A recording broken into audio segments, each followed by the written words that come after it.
Lujan, okay. Okay. Oh, you're so Everybody get their cute. All right, we'll press share. back. Somebody in the audience would like to take a picture. Just put my phone down. Just one. Oh, mute all phones. Mute all phones. Vibrate or something. Okay. I gave mine away. Okay. Someone here? Okay, so we'll get this started. Thank you everyone for coming today. This is a really important issue for teachers, and it's important for teachers to see the sort of support from the community about this issue. My name is Sheena Shannon. I'm the Arizona Education Association Communications Director. You should have all received a press packet. It's going to have the list of the speakers and their names as well, but please let me know if you didn't get the packet. And so our first speaker is going to be Arizona Education Association President and teacher from Mesa, Joe Thomas.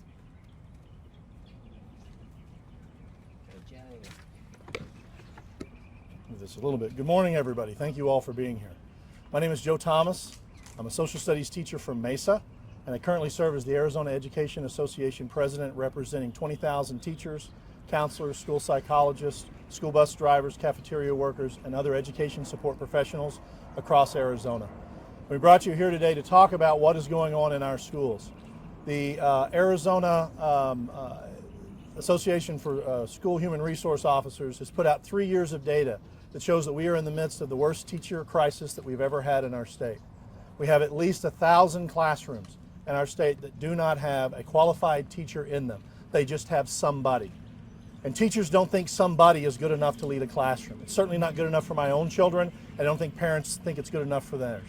And the reason that we have so many teachers leaving the state, the reason that we have so many empty classrooms right now, at least 1,000 in our state, is because Arizona is dead last in the nation on what they pay their elementary school teachers, and only slightly better at about 48 for what they pay their high school teachers.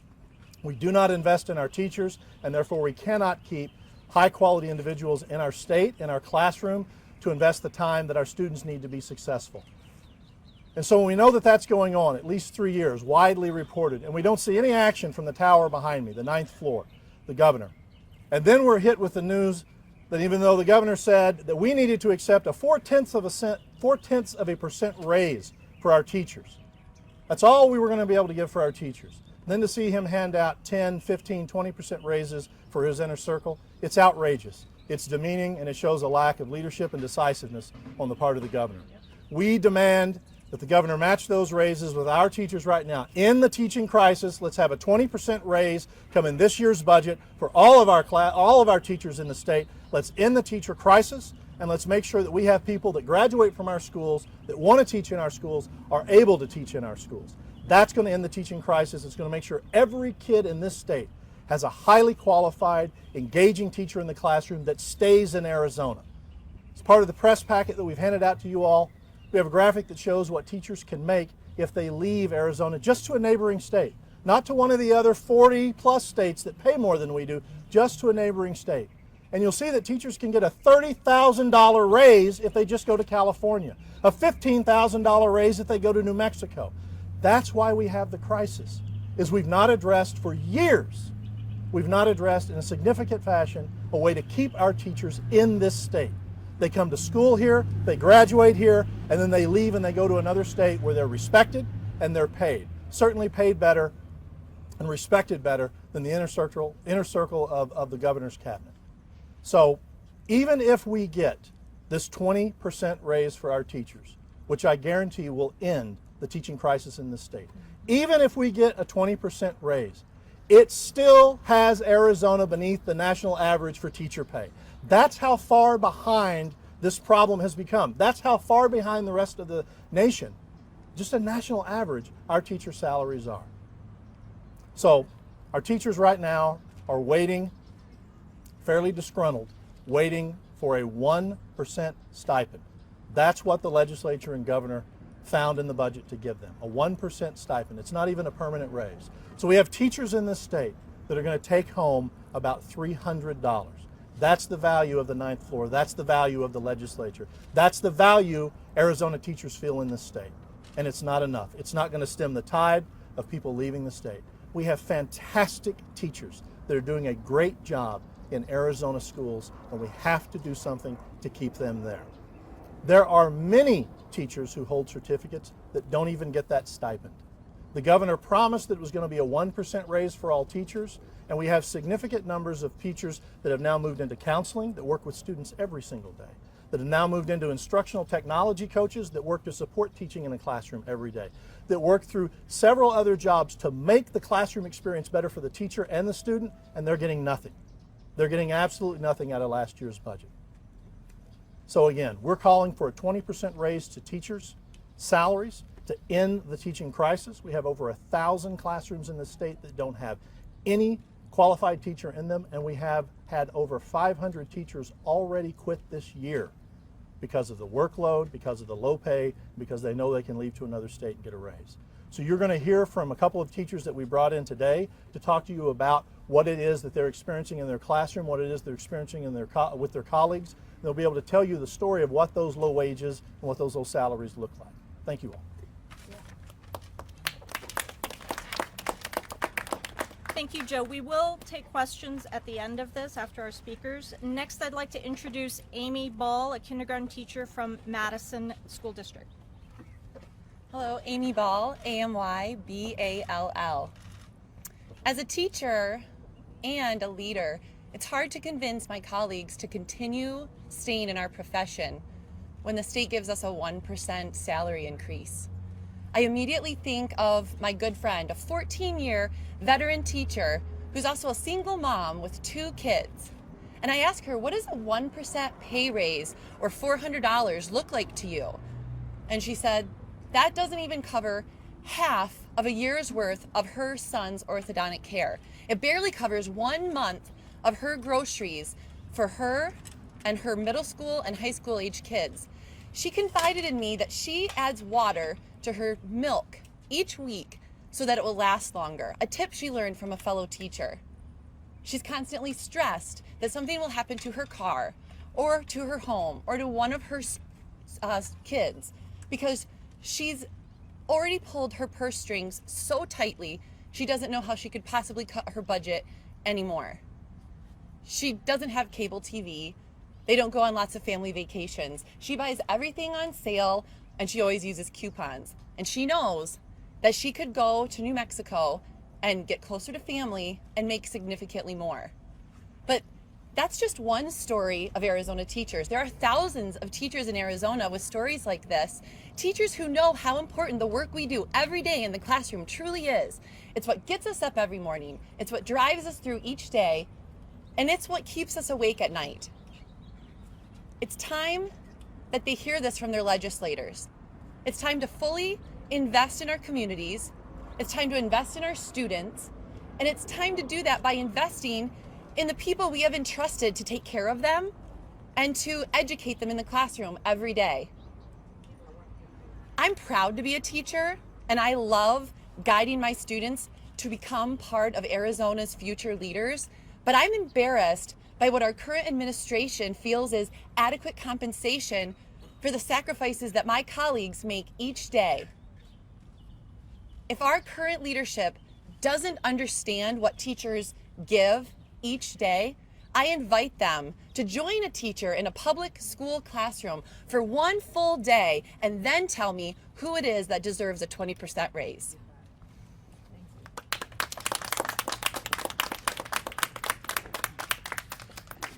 Good morning, I'm Marisol Garcia, M-A-R-I-S-O-L, Garcia, G-A-R-C-I-A. I'm a social studies teacher out of the Isaac School District, and I'm here this morning to speak on behalf of my thousands of colleagues that cannot be here because they're doing what we were hired to do, and that is be in front of Arizona's most important resource, its children. Get up every day and drop off my 6th grader at his school, knowing full well that the men and women that have been hired to teach him are committed to his educational growth, yet are being treated with disrespect by the legislators and our governor on a daily basis. They give more hours in the morning, more hours after school, and are committed to my son's growth because he's held accountable, my son. The teachers are held accountable, and even more so, schools are held accountable. But we're not investing in the folks that were hired to do the work on a daily basis. My first year teaching in Arizona as a single mother with a kindergartner had to fill out a form on whether or not I was going to be applicable for free lunch. And I'm somebody who went to a top tier university in California, got a secondary degree to become a teacher, and just assumed that that was ridiculous. But I'll fill it out because I have to. I got a letter about 2 weeks later telling me that my son and I were eligible for reduced lunch. This is one of the most humiliating things I could go through. As somebody who worked her way through college and committed herself to this profession, I was told that my son was going to get reduced lunch because I was not making barely above the poverty line. And over the last 14 years, I've seen little growth to my salary, nothing to the base, anywhere from 2 to 4% over the last 13 years. We are in a crisis. Last year, a legislator told me, I think you guys, teachers like being 51st in the country, so you could come out and have these press conferences and complain about it. I would much rather complain about where to put my extra money into what savings account, which boat I could buy. Those are the complaints that I would like to have. But instead, my family makes decisions on whether or not we go to the movies, whether or not we go when there's a special, or kids eat free. We make those decisions. We are done making those decisions. This is a crisis. We are burning down. We are losing teachers. 500 walked out before they even walked in the classroom because they knew that there are better opportunities right across the state lines. It is time for voters, parents to stand behind us, just like these folks, and make a demand. Our schools need to be first, our children need to be first, and we need to make sure that if that can't happen, changes need to happen down here at the Capitol. Thank you. Before you step aside, I got a specific question for you. So you've been teaching in Arizona for 13 years? Yes. So the governor's office is kind of pushing back, saying, well, a lot of these raises went to people who got additional duties. Tell me, how have your duties changed over the last 13 years? Do you have more students? Do you have more So let's talk about more students. Working across the street from my science teacher, he has 39 students in a science class with 8th graders. I dare any of you to be in a room with 39 8th graders and try to teach them anything about science, let alone be tested on science at the end of the year. Extra duties, we are now being held accountable to tests that none of us went to school on how to administer. We were taught how to enjoy, how to show students how to enjoy, how to be creative and be thoughtful, not just how to answer a test question. So that when the grades come out and we're held accountable for those, extra job duties expand and expand. Let's do new ways of how to teach how to take a test. All of our job duties have continued to grow, and they will continue to grow. And so with that, our raises need to continue to grow. How many students were in that science class 10 years ago, do you think? We can pull the data, but my first year teaching, I had no more than 27 children. How many do you have now? 38, 36. Class sizes are exactly what's going to happen. You can't find people, you shove more kids in a class. Okay, I'll be glad to take any questions if you want to field them to a particular person. Let's start with a few basic math questions. Sure, Howie. What would it Let's wait cost? for the train. No. It's actually helping with Howie's question. Teasing. Let's wait for your answer till Yeah. the train passes. We'll all get it on tape and find out. What would it take Keep going. dollars, What would it take in dollars? to do a 20% across the board raise? 20% across the board raise. You're looking at a significant investment where you're going to be looking at about $750 million to $1 billion. Okay. And where do you suggest that comes from? I suggest it comes from that building, and that 9th floor right behind us. Okay, but wait. How we elect them to come up with those answers. If we have such a dysfunctional government that it has to be the people that go out and write an initiative and do this, we've done it before and we'll do it again. So basically you're saying that it has to come from additional taxes. I don't see how any way in the world that we can shuffle money around and play a shell game. You know, there's a kind of an analogy about the deck chairs on the Titanic. There's no way we can move money around and do this. One way is we could put 150 kids in a classroom. We could pay teachers a lot of money if we did that, but I don't think the parents will stand behind that, and I don't think the students would either.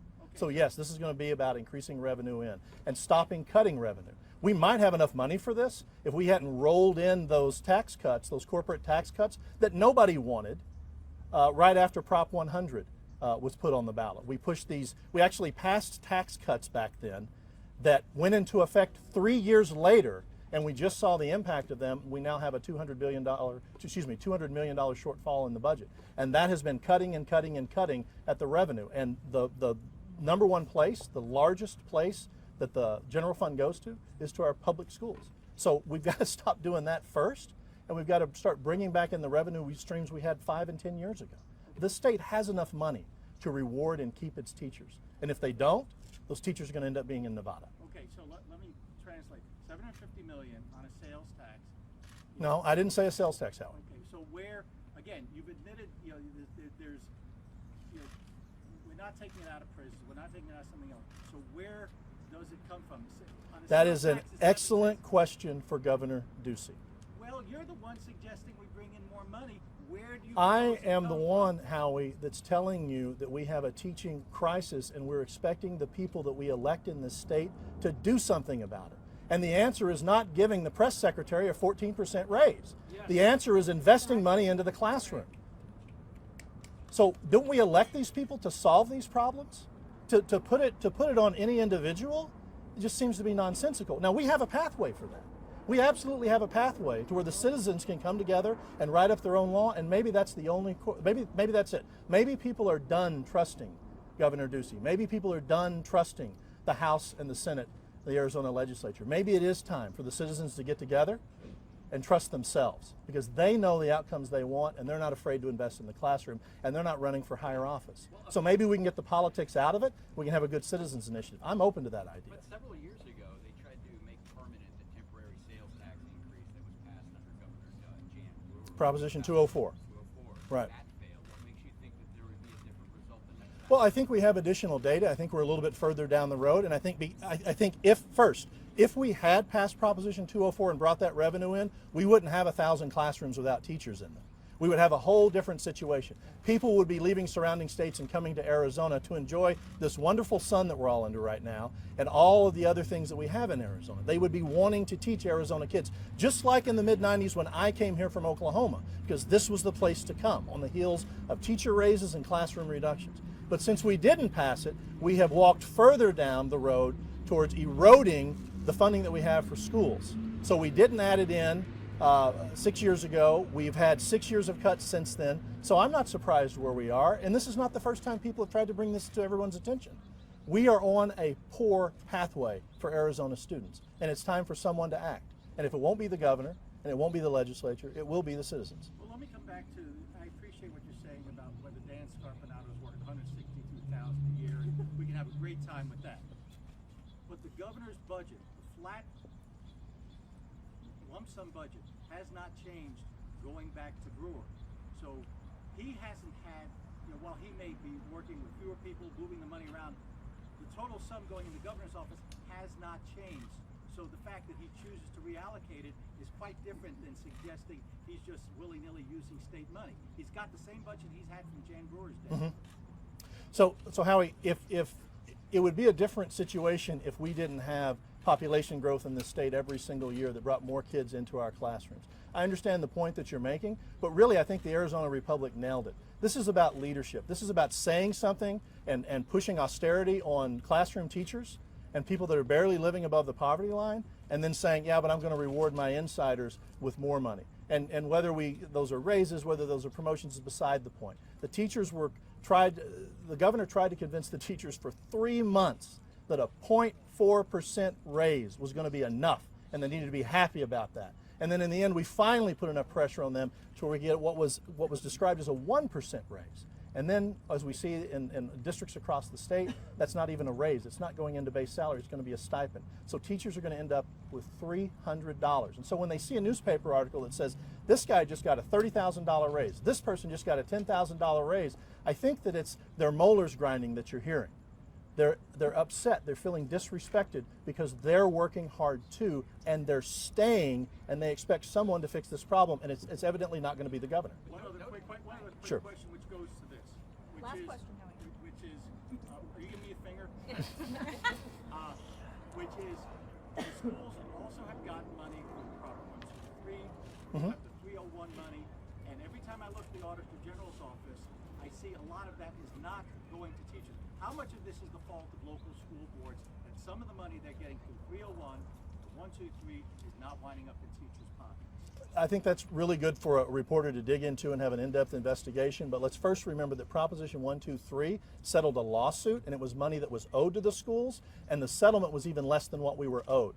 So we've done our part of tightening our belts and making more with less. We've stayed. We've got people that are doing a great job in the classroom. I think that our teachers and our boards want to bring in quality teachers into the classrooms and keep the ones that they have.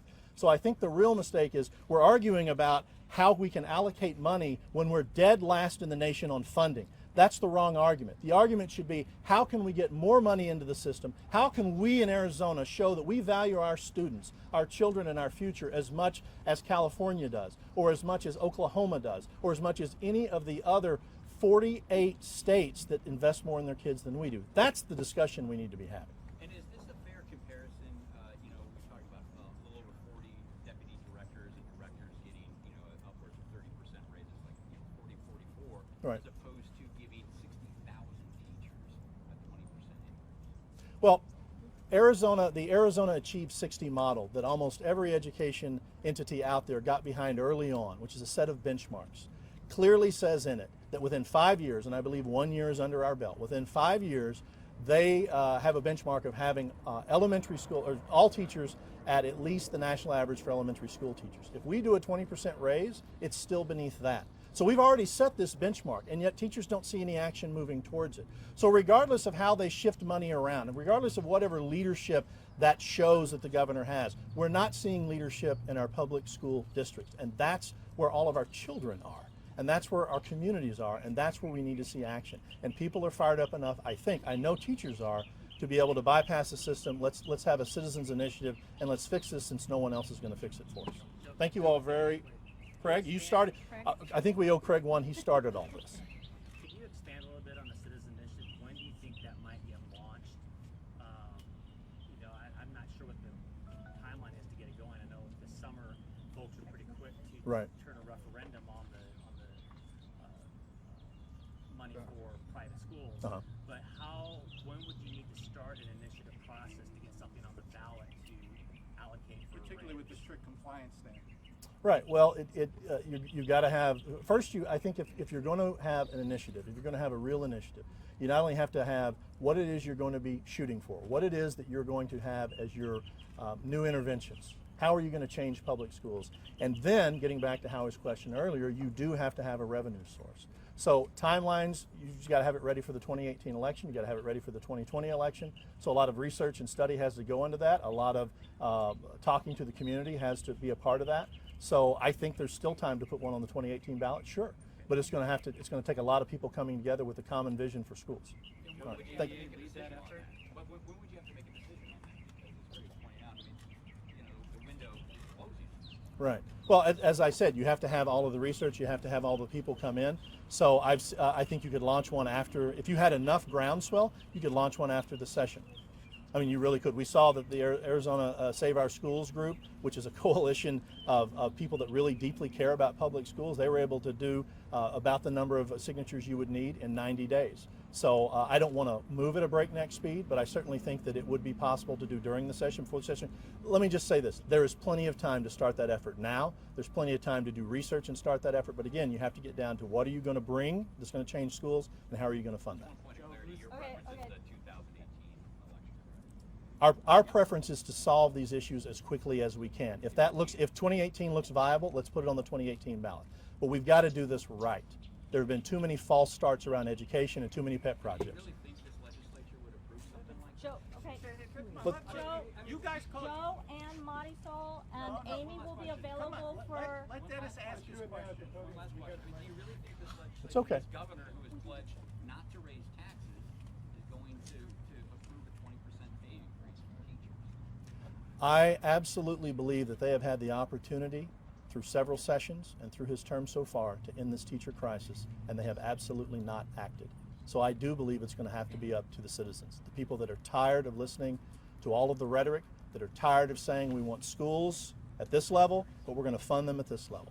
So if it's going to happen, it's going to have to be the voters, the citizens, the people of Arizona. Thank you all very much. We'll certainly answer questions. Yeah.